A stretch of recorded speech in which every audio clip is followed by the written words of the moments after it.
when you get to a place like this, can you play that in double octaves like this?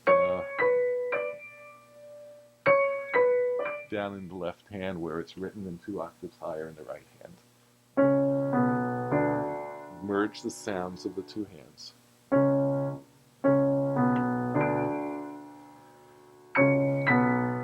Now pretend you're just hearing that over again, but play all the notes. Perfect. Didn't require anything technical. Yeah. Of course it is technical, but the Right. point is what you're doing is so sophisticated in terms of what muscles are doing what things minutely different than what other muscles are, Yeah.